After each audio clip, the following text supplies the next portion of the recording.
Thank you for listening to the Good Neighbor Podcast, West Denver. Here's a quick message from our sponsor, Local Works Wheat Ridge, provided by its Executive Director, Paige Piper.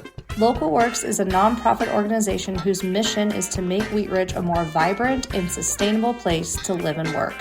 Our mission and action is programming that provides neighborhood revitalization and small business support, keeping and growing the businesses we know and love in Wheat Ridge. In simpler form, we provide connection. Connection to business, connection to community. This is the Good Neighbor Podcast, the place where local businesses and neighbors come together. Here's your host, Meg Smith. Well, hello, everyone. Welcome back to the Good Neighbor Podcast, West Denver. Today, I'm here with Becca Pratt from Watterson Creative. Hi, Becca. Hi. How are you doing, Meg? I'm well, thank you. Thanks for joining us today. Thanks for having me. I'm glad to be here. Excellent. So let's get right into it. Tell our listeners a little bit more about Watterson Creative. Perfect. So I founded Watterson Creative about 3 years ago. It's a writing studio based here in Golden, Colorado, that helps growing businesses engage with their customers by telling the stories that are really right at the heart of their missions. So what that means sort of in a practical level is business owners, especially kind of brand new business owners or people kind of pivoting what they're doing, are often so deep in the work that it can be really hard to zoom out and kind of describe what you do, what you uniquely offer, in a way that also really resonates with the customers that you want to attract. And so I help business owners solve that. And so it's really, when we work together, it's fun because we really start with an interview or conversation. And I hear, often you're good at talking about something, but when it comes down to writing a website, it's paralyzing for people. So I'm the person who kind of gets in there and helps guide that process. And so it's really satisfying for me. I will say it's still hard to write my own website and my own copy. Yes. So I have a lot of empathy for everyone that I work with.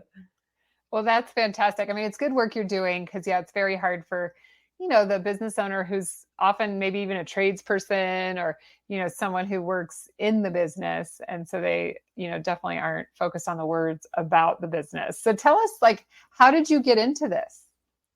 Yeah, so good question. I've known I wanted to be a writer my whole life. And I had a lot of adults as a kid tell me that you couldn't make a living as a writer. It's great you like to write, but you can find something else to do with that skill. And I'm glad to say that I'm doing it. It feels really good. But my career was sort of always communications writing. So I worked for Airbnb at the very beginning, and I told stories of their hosts and guests to try to kind of humanize the brand at a time when, I don't know if anyone remembers the early days, Airbnb was sometimes illegal, like in New York City and stuff, because short-term rentals were a new idea. And people hadn't heard of that concept before. So my job was to tell stories that would show that it really was humans connecting. And it was a meaningful thing in addition to being a business. So I did that. I also worked for a nonprofit called The Future of Fish, telling stories about the seafood supply chain, the different people all through, like from fishermen to kind of people in the middle processing the fish and selling, and then all the way up to chefs and people selling the fish at a restaurant. And so through that, again, we were able to tell stories of the actual humans that sometimes drove sustainability in the process, sometimes did not. And so we were looking for ways to kind of reward the good actors in that system. So that, again, Patrick's chasing stories the whole way and really chasing one-on-one conversations with people that I could then write up in ways that were interesting and engaging for audiences. So finally, I got a degree at Northwestern, a journalism degree, where I focus on science and environmental writing. And after that, I was about to turn 30. It was 2019, and I decided that I was ready to start my own thing. I figured I might as well try. I didn't have kids yet. I didn't feel like I had any responsibilities. And so I went for it. And it was as much about sort of defining my own kind of path as it was about sort of just testing out. I'd worked with a lot of startups and I kind of knew the startup world, and I wondered if I could do it myself. It was also a great way to be able to spend a bit more time outside and kind of find a schedule that worked really well. for myself. So getting out for morning hikes and then working was something I found like worked really well in my brain. There you go. Yeah, I can see why. A little bit of nature time, ground yourself, have that, wonderful gratitude moment, right? Where you feel you've connected outside with nature. And yeah, I totally get it. Exactly. Yeah. And honestly, life is too short to just be stuck in an office all day. Yes, behind the computer, 100%. Yeah, I just can't. And so now I can never go back. Yeah. And now I have a 14-month-old and a dog, and I live in Golden, right by North Table Mountain and Mount Galbraith. So and this is the best lifestyle. Living the dream. It's pretty great. And so even if there are long days or, days when I'm trying to find clients or have too much work, which definitely is the life of a small business owner, I still prioritize that. And my dog makes sure to remind me. She might even remind me during the I hear you. Well, let's see. So why do folks choose you? You're in a pretty unique industry where you're providing a unique service, but why do you think folks choose to work with you over like AI or, some of the alternatives out there? Yeah, good question. I should ask my client. I should really do a poll for this one. I think that something that most would say is that I provide more than just a writing service. I'm more than someone that they just commission to do something and I complete it. I have an agency background, so I've worked in creative agencies, and I'm pretty organized. So I tend to take on kind of a project management sort of guide role with my clients, and that means that when we meet at the beginning and I figure out their goals, I lay out a really clear timeline, set of deliverables, kind of what we're trying to do. And then I run a process that I've run many times before where I'll talk to their customers. I will talk to their teammates. We'll kind of like have these different review states. And so I hold them accountable just as much as I hold myself accountable. I become sort of a manager of the project. I know how hard it is to make time for your own marketing as someone who puts it off often in my own business. And so I'm not afraid to push back and to push a little hard and say like, you said you want to get this by the end of the year. Let's go for it. This week, what can you do? Do we need to sit on a call while you get these things done? So I'm not shy. Yeah, good. Part of it. I also think that, being like an extrovert who writes is sort of sometimes unique. So I like to get to know my clients, and really some have become friends. So it's fun to partner. That's awesome. Yeah, I have a growing list of my own clients in my head that I need to connect you with who don't write their stuff. So we'll talk more about that later. But yeah, I totally understand. I need someone to, get on them and project manage their content, Totally. And that's the thing. Like, I feel like I've learned this from my own work. The things you put off are the things you're more uncomfortable with. It's easy to say like, oh, I didn't have time for that. But you do have time to do the easier tasks or whatever it is. Yeah. And so I'm here to like kind of get people through the hard stuff. I know sometimes people hire me. They're like, we've been trying to do this for 3 years on our own. Now's the time. We're going to hire you and we're going to get it done in 3 months or whatever. I love it. Yeah. There's often like a love or a fear associated with a task, right? So if you love the task, you'll get it done. But if you have any fear around it, it's not going to get done. For sure. Or it's not going to get done well. You're going to overthink it. So my thing is all about like bringing a human voice. So it won't be that hard to have a conversation with me. Like you can handle that, hopefully. Yeah. And then we'll just go from there. Yeah. So tell us a little bit about any like hardships or, things that you've had to rise above in your business that have improved the business.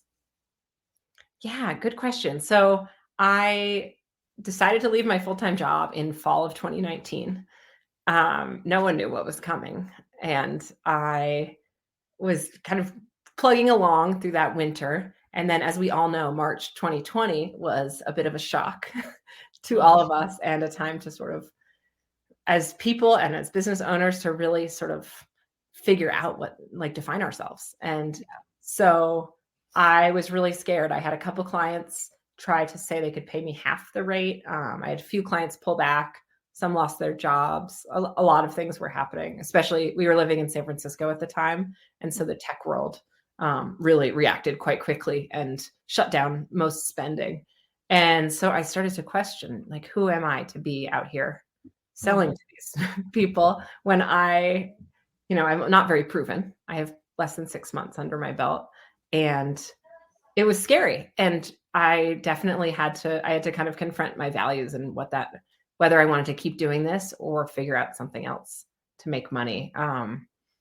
And what I found was actually I could provide a lot of value. And at that time, I was fortunate that my business was writing and especially kind of online presence, because a lot of people were looking to digitize their presence and to talk about some really difficult topics. So there was a lot of conversation at that time around Black Lives Matter and really thinking about some of the big things that were going on. And companies would come to me and say, how can we talk to our employees about this? What kind of letter should we write to our customers? So I helped with that. I basically had to just use the writing skills and shift them to the time and do a lot of talking with other writers and other marketers to sort of say, what are we saying right now? Is there anything that's okay to say? And right now is actually another time like that I've been thinking about a lot and talking to colleagues with everything that's going on in the world, specifically some things overseas, like, the conflict in Gaza. Is it a time to publish any social media, or is it a time to be quiet?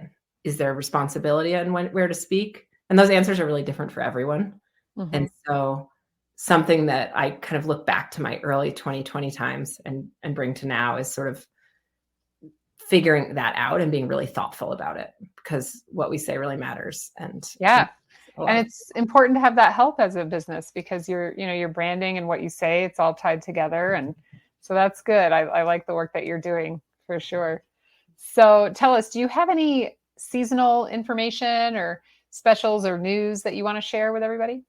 Yeah, for sure. I'm excited. So something that I do in addition to the core writing services I offer is I teach writing workshops. So both in person and online.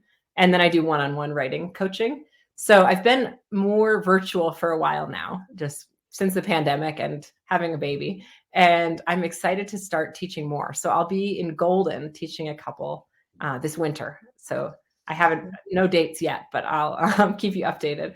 Yeah, let us know. We have, so in our Golden Living magazine and Applewood, which would apply, we have an event calendar. So when you have those on the calendar, let us know and we'll definitely include them. Amazing. So I know you're doing, you love the outdoors, hiking, that sort of thing, but is there anything else you like to do for fun? Yeah, I love to run. I love to do art and things like that too. And one thing that I just recently joined, actually, another Golden small business, is called Parent Run Club. And this cool girl started this club just maybe 3 months ago. She's a former college runner and a new mom. And she got these babysitters together. And we all meet at a yoga studio, drop our kids off, and they play with these amazing babysitters. And we all go on a run. And it's Sunday mornings, like every other Sunday morning, roughly.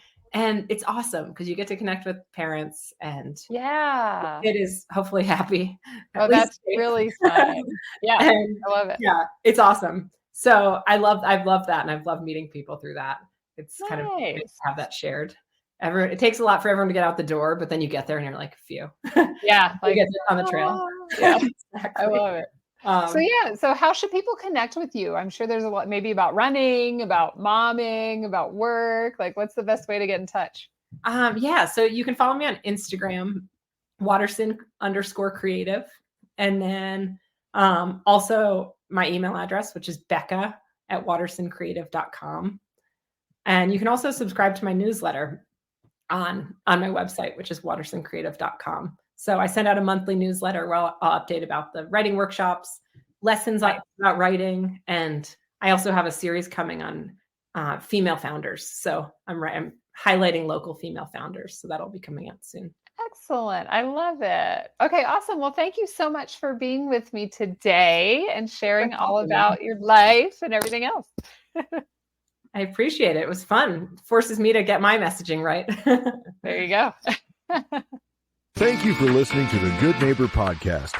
To nominate your favorite local businesses to be featured on the show, go to gnpwestdenver.com. That's gnpwestdenver.com or call 720-295-9588.